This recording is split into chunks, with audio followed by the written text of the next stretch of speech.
Is Midnight the best episode of Doctor Who?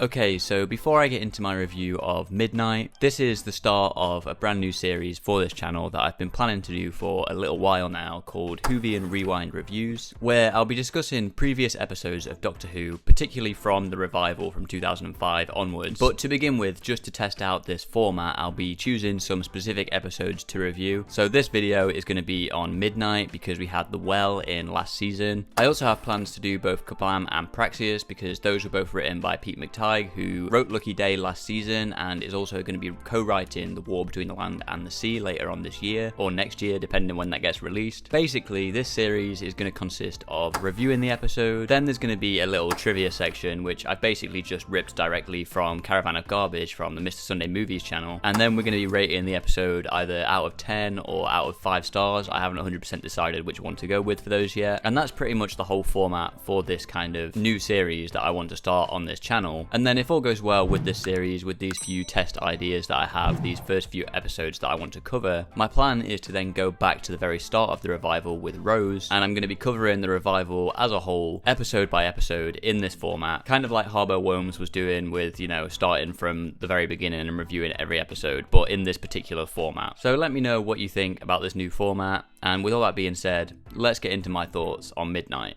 Donna Noble reunites with the Doctor for a series of new adventures. So this episode sees the Doctor going on a bus trip across a dangerous leisure planet with a group of strangers, with the premise of this episode being perfectly set up with a campy line in the cold open that leads into the title sequence. This, I believe, is the first companion-light episode of Doctor Who, or the first proper one anyway. We've obviously previously had a few Doctor-light episodes, starting with Love and Monsters in Series 2. However, for Series 4, this episode was filmed, I believe, in the same production block as Turn Left, although I think I might have seen it was with some other episode instead, which that episode itself was a Doctor-light episode, so that kind of meant that David Tennant was able to film this episode whilst Catherine Tate was filming that episode. This means that we get a dynamic in this episode mid-season, which is more similar to what we would usually see in like a Christmas special, where the Doctor isn't travelling with their usual companion for this episode and usually has a one-off companion, similar to how Donna herself started off in The Runaway Bride. So this dynamic nicely sets up the relationship between the Doctor and Sky Silvestri, as it leads the audience to believe that she is being set up as one of these one-off companions for the Doctor in this episode, especially given their first interaction before everything in this episode kicks off. The High Priestess predicts the destruction of Pompeii.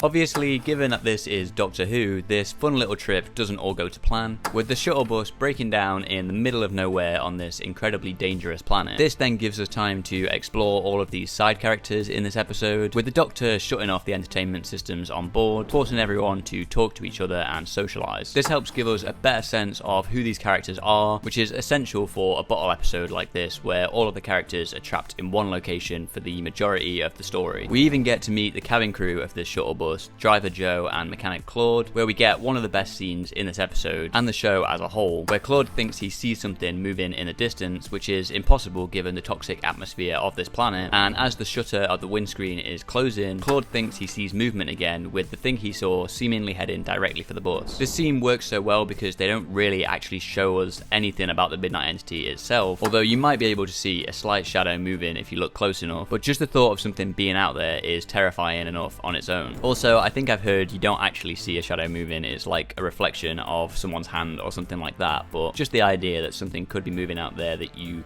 maybe could spot if you're looking close enough on its own is just terrifying. Obviously, this then leads to the Midnight Entity attacking the bus, first by knocking on the bus, hinting at what the Midnight Entity will be doing later on in this episode, with it mimicking the knocks of the people on the bus, and then by jostling the bus around and cutting out the power. When the lights and power come back on, we find out that Sky has been possessed by the Midnight Entity, and the cabin of the bus where the driver and the mechanic were has been ripped off, which leads to some great scenes where Sky is mimicking what everyone is saying, then she targets the Doctor and begins only mimicking what the Doctor is saying, and then she impossibly starts speaking at the exact same time as him, until the Midnight Entity eventually transfers over to the Doctor, which is demonstrated incredibly with her speaking before him. The idea of this entity mimicking the characters is such a simple idea, but it works so well in this episode, and it's just the kind of thing that Doctor Who does best. Commander Score gathers his Sontaran troopers to battle Earth. This then leads to the thing that I think this episode does best, which is showing paranoia and herd mentality. When the shit hits the fan, these characters, who were previously getting along really well, all of a sudden start turning on each other, including Dee Dee, who previously seemed to be someone who would get along with the Doctor very well. The only person who maybe still seems to be on the Doctor's side and seeing any sense in the situation is Jethro, but he is also then peer pressured into submission by his parents and likely not wanting to seem like the odd one out, which obviously is kind of what herd mentality is all about. Eventually, the hostess is the one who sees some sense during this chaotic situation, stopping Biff from dragging the Doctor out of the airlock of the shuttle bus, realizing that the entity is still in Skye and sacrificing herself to get rid of Skye and the entity, banishing it back onto the surface of the planet. After all this, when everything has calmed down and returned to normality, everyone who was literally just trying to eject the Doctor from the bus suddenly start pretending as if they hadn't just all turned on him and tried to kill him. This also leads to a great moment in this episode where the Doctor asks the hostess what was her name, showing that everyone on the bus was so prioritized in saving their own skins they didn't even find out the name of the person who had just saved their lives and was making sure everyone was safe. The episode then ends with a nice scene between the Doctor and Donna, with Donna asking the Doctor questions about the Midnight Entity and what should be done about this, with the Doctor at one point saying the phrase "molto bene," which Donna then repeats, leading to the Doctor telling her not to do that, showing how much trauma he experienced during this episode, which is something that we don't often see from the Doctor. Doctor Who Series 4 action figures From character.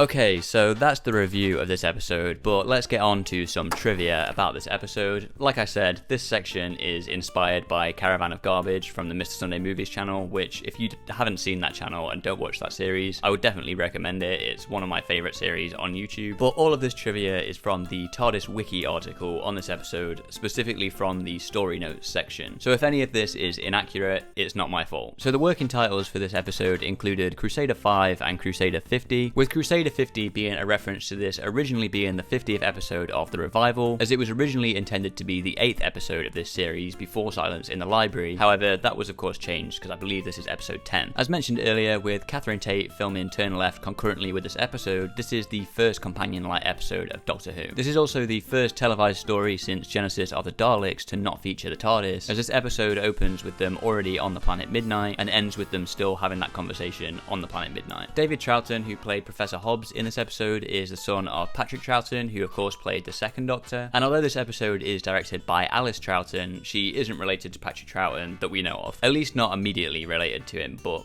for all we know, there's obviously going to be some distant relation there. David Troughton replaced Sam Kelly as Professor Hobbs, who was made unavailable shortly before filming due to breaking his leg in a car accident. This story was written by RTD at short notice to replace an episode by Tom McRae titled Century House, which RTD thought was too similar in tone to Unicorn and the Wasp, another episode this series. I've actually listened to a fan-made audio adaptation of Century House, which I thought was very good and would recommend. I'm pretty sure it's free on YouTube, at least last time I checked, that's how I listened to it. However, I don't believe the script for the original episode has ever been made available, so I assume the script itself was also fan-made based on the proposed plot for this episode. But it's still very good, and like I said, I would definitely recommend it. There are also some very complicated techniques involved in this episode in making sure that the mimicking and speaking at the same time in this episode was done right. You can pause the screen and read the full trivia entry about this if you want, but I also remember it being covered in a good amount of detail in the confidential for this episode. Because this is a bottle episode, it was mostly filmed in chronological order, a practice which isn't very common for Doctor Who or just TV shows in general really, although I'm pretty sure the same thing was done later on with Boom, which is also another bottle episode. And finally, David Tennant named this as one of his favourite 2 episodes of Doctor Who. Oh, and this isn't really trivia, but before anyone mentions it in the comments, yes, you can see the green screen in the background during the cold open, but this has apparently been corrected in some versions of this episode. Donna Noble reunites with the Doctor for a series of new adventures.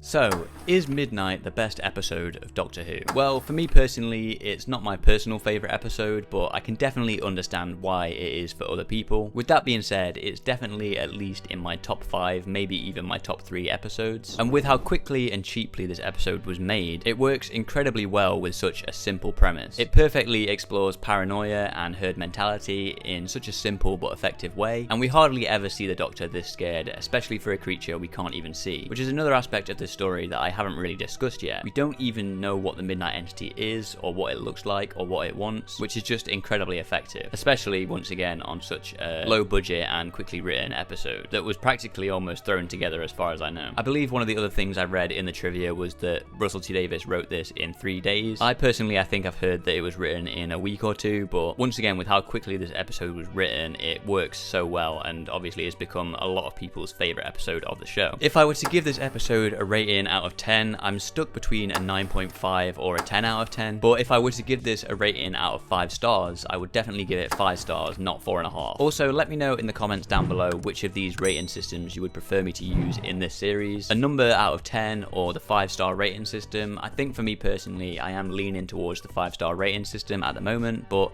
let me know what you would prefer in the comments down below. And so that's my review of Midnight. Let me know what you think about this episode in the comments down below, and is it your favourite episode of Doctor Who? Like I said, I'm going to be continuing this series in the future. The next one is probably going to be Kablam, followed by Praxeus, just because obviously there's a lot going on with Pete McTeague in the show recently, or Pete McTighe, however you say it. So I want to cover that one next, just because of how relevant it is at the moment. But if there's any other episodes you want me to cover before going all the way back to the start of the show or the start of the revival, let me know in the comments down below, and thanks for watching.